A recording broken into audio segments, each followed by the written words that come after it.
சீரியல்ல இந்த பக்கம் சுவாதி பண்ற விஷயம் எல்லாம் ரொம்ப ஓவரா இருக்கு. பத்தாததுக்கு இந்த அன்னபூரணி வேற சேர்ந்துக்கிட்டு பாத்தீங்கன்னா எதுக்கு எடுத்தாலும் சிவாவையும் சுவாதியையும் சேர்த்து வச்சிடணும் அப்படிங்கிற மாதிரி வந்து பிளான் பண்ணி தான் வந்து நிறைய விஷயங்கள் வந்து பண்ணிக்கிட்டு இருக்காங்க. அது மட்டும் இல்லாம வந்து இப்போ நம்ம சிவா வந்து ஒரு கேம்புக்கு போறாரு. ஸோ அது கூட சேர்ந்து வந்து நம்ம சுவாதியை கூட்டிட்டு போகணும் அப்படிங்கிற மாதிரி வந்து ஒரு பிளானும் வந்து பண்றாங்க. ஸோ இப்போ ஹாஸ்பிட்டல்ல இருந்து சிவா வந்து வீட்டுக்கு வராரு. வீட்டுக்கு வரும்போது பாத்தீங்கன்னா அன்னபூரணி வந்து கூப்பிடுறாங்க.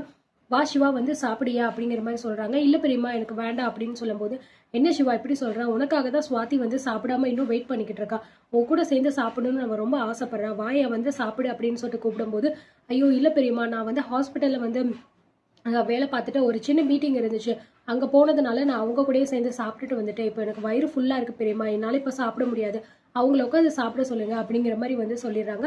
ஸோ அது மட்டும் இல்லாம பாத்தீங்க அப்படின்னா இங்க பாருங்க சுவாதி, எனக்காக இனிமே நீங்க வெயிட் பண்ணணும் அப்படிலாம் அவசியம் கிடையாது. உங்களுக்கு பசிக்குதுன்னா நீங்க சாப்பிடுங்க, எதுக்கு எனக்காக நீங்க வெயிட் பண்றீங்க அப்படிங்கிற மாதிரி சொல்லும் போது சுவாதி வந்து நினைக்கிறேன், என்ன இது எதுக்காக சிவா வந்து இந்த மாதிரி நமக்கு வாங்க போங்கன்னு கூப்பிடுறாரு, எப்பயுமே வா போன்னு தானே கூப்பிடுவாரு அப்படிங்கிற மாதிரி யோசிக்கிறாங்க.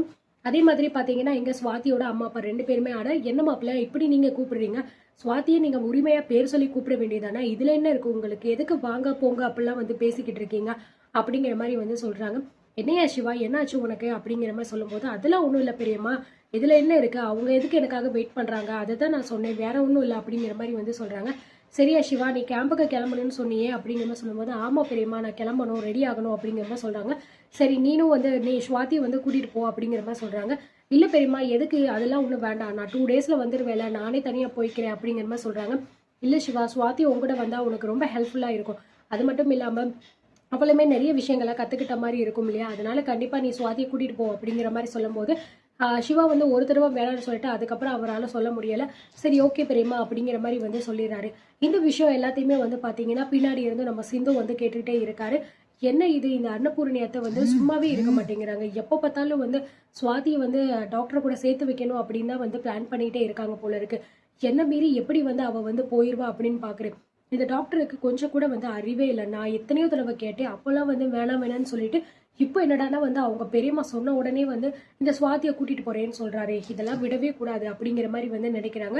ஸோ அதுக்கப்புறம் பாத்தீங்கன்னா அடுத்த நாள் காலையில ஆயிடுது. காலையில வந்து பாத்தீங்கன்னா ஜாகிங் வந்து போறதுக்காக நம்ம சுவாதி வந்து ரெடி ஆகிட்டு இருக்காங்க.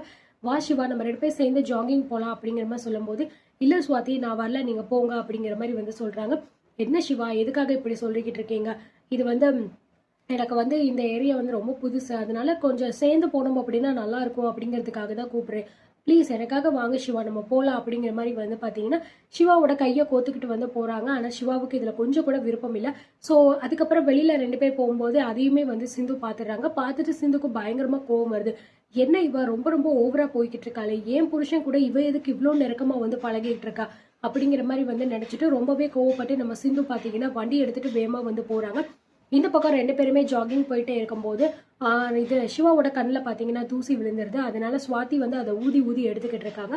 ஸோ அந்த நேரத்தில் கரெக்டாக அந்த இடத்துல வண்டிக்கு வந்து நம்ம சிந்து வந்து வண்டியில் வந்துகிட்டு இருக்கும்போது இந்த காட்சியை பார்த்தோன்னே அவங்க ரொம்பவே ஷாக் ஆகி நின்றுடுறாங்க. என்ன இவ நம்ம புருஷன்கிட்ட ரொம்ப ஓவரா பண்ணிக்கிட்டு இருக்காளே, இதை வந்து சும்மா விடக்கூடாது, இப்படியே பண்ணிக்கிட்டு இருந்தா அப்படின்னா அப்போ டாக்டர் வந்து ஏதாவது இவ பண்ணிடுவா அப்படிங்கிற மாதிரி வந்து நினைச்சிட்டு வேகமா வந்து வண்டியை ஓட்டிட்டு வரேன். ஸோ அவங்க பக்கத்துல வந்த உடனே பாத்தீங்கன்னா அவ இடிச்சிருவாளோ அப்படிங்கிற பயத்துல வந்து சுவாதி அப்படியே கீழே விழுந்துறா. கீழே விழுந்ததை அவங்க காலில் வந்து லைட்டா வந்து சுளுக்கு மாதிரி வந்து விழுந்துருது. அதனால அவங்களால மூவ் பண்ணவே முடியல. ஸோ சிவாவும் பாத்தீங்கன்னா என்ன சிந்து எதுக்காக இப்படி வந்த அப்படிங்கிற மாதிரி சொல்லும்போது, ஐயோ டாக்டர் இல்ல டாக்டர் நான் அந்த பக்கம் போறதுக்காக வந்தேன், வண்டி லைட்டா வந்து கொஞ்சம் பிரேக் பிடிக்காத மாதிரி ஆயிடுச்சு, அதனாலதான் வந்து நான் தெரியாம மோதிட்டேன், மன்னிச்சிருங்க டாக்டரே அப்படிங்கிற மாதிரி வந்து சொல்லி அப்படியே சமாளிச்சுறாங்க. ஆனா உண்மையிலேயே சிந்து இது வேணும்னே தான் வந்து பண்ணியிருக்காங்க. ஸோ அதுக்கப்புறம் பாத்தீங்கன்னா இந்த மாதிரி அடிபட்டுருச்சு அப்படிங்கிறதுனால வந்து நம்ம சுவாதியை வந்து வீட்டுக்கு கூட்டிட்டு போயிடுறாங்க. கூட்டிட்டு போனவுடனே வந்து என்ன சிவா என்ன ஆச்சு அப்படிங்கிற மாதிரி சொல்லும்போது, இல்ல பிரியமா இந்த மாதிரி வந்து வண்டியில வந்து சிந்து வந்துகிட்டு இருந்தா, அது தெரியாம கொஞ்சம் சுவாதி மேல பட்டுருச்சு அப்படிங்கிற மாதிரி சொல்லும் போது உடனே சிந்து மேல பாத்தீங்க அப்படின்னா அன்னபூரணிக்கு வந்து கோபம் பயங்கரமா வருது. அது மட்டும் இல்லாம பாத்தீங்கன்னா இது இந்த மாதிரி வந்து நம்ம சுவாதிக்கு இப்போ அடிபட்டுக்கிறதுனால கேம்ப்ல எல்லாம் அவளால வந்து கான்சன்ட்ரேஷன் பண்ண முடியாது, அதனால இப்போதைக்கு அவள் வீட்டிலே இருக்கட்டும், ரெஸ்ட் எடுத்தாதான் வந்து ஒரு 2-3 நாள் அவளுக்கு சரியாகும், இந்த ஸ்ட்ரெயினோட அவளால் எங்கேயுமே வர முடியாது அப்படின்னு சொல்லிட்டு சொல்லிடுறாங்க. ஸோ இதனால வேற வழி கிடையாது, போக முடியாது அப்படின்னு சொல்லிட்டு வந்து அன்னபூரணியும் சரின்னு சொல்லிடுறாங்க. சுவாதியுமே வந்து சரி நம்ம என்ன பண்ண முடியும், வேற வழி இல்லை அப்படின்னு சொல்லிட்டு ஓகே அப்படிங்கிற மாதிரி வந்து சொல்லிட்டு வீட்டிலே இருக்கலாம் அப்படின்னு முடிவு பண்ணிடுறாங்க. இதனால நம்ம சிந்துவுக்கு பார்த்தீங்கன்னா பயங்கரமா வந்து ஹாப்பியா இருக்கு. அப்ப சிவா வந்து பாத்தீங்கன்னா உள்ள போயிடுறாரு. ஸோ இந்த பக்கம் ஆறுமுகத்தை பாத்தீங்க அப்படின்னா சுவாத்தியை கூட்டிட்டு போயிட்டு அவங்க ரூம்ல வந்து உட்கார வைய அப்படிங்கிற மாதிரி சொல்லிடுறாங்க. ஸோ உடனே வந்து பாத்தீங்கன்னா ஆறுமுகம் சுவாத்தியை வந்து கையை பிடிச்சி கூட்டிட்டு போகும்போது பைரவி வந்து நின்று பார்த்துக்கிட்டே இருக்காங்க. என்னதான் ஆறுமுகத்து கூட பைரவிக்கு சண்டையா இருந்தாலும் இந்த மாதிரி விஷயங்கள் பண்ணும்போது பைரவிக்கு வந்து பயங்கரமா பொசசிவ் ஆகுது.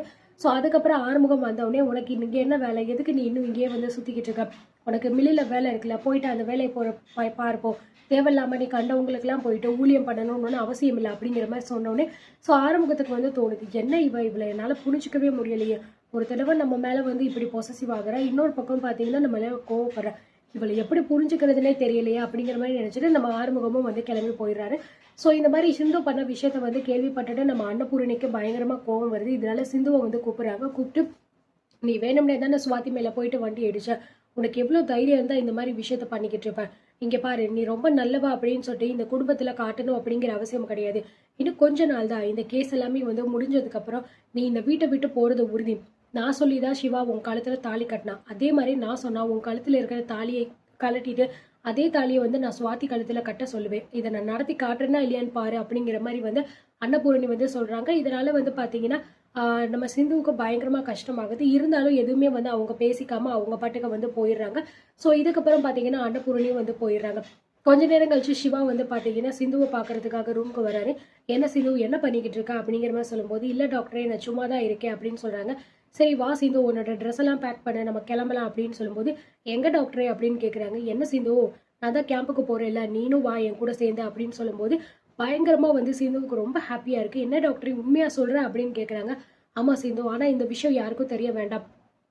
நீ எல்லாம் ட்ரெஸ் எல்லாமே பேக் பண்ணிட்டு நீ வந்து நான் சொல்ற இடத்துக்கு வந்து நில்லு, நானும் கிளம்பிட்டு அங்க வந்தோடனே நம்ம சேர்ந்து போயிடலாம் என்ன, ஆனா இந்த விஷயம் யாருக்கும் தெரியக்கூடாது, கவனமா பாத்துக்கோ அப்படிங்கிற மாதிரி சொல்லிட்டு போயிருந்தனால ஸோ சிந்துவுக்கு பயங்கர சந்தோஷமா இருக்கு. சிவா கூட ஒன்னா சேர்ந்து கேம்புக்கு போறோம் அப்படின்னு சொல்லிட்டு.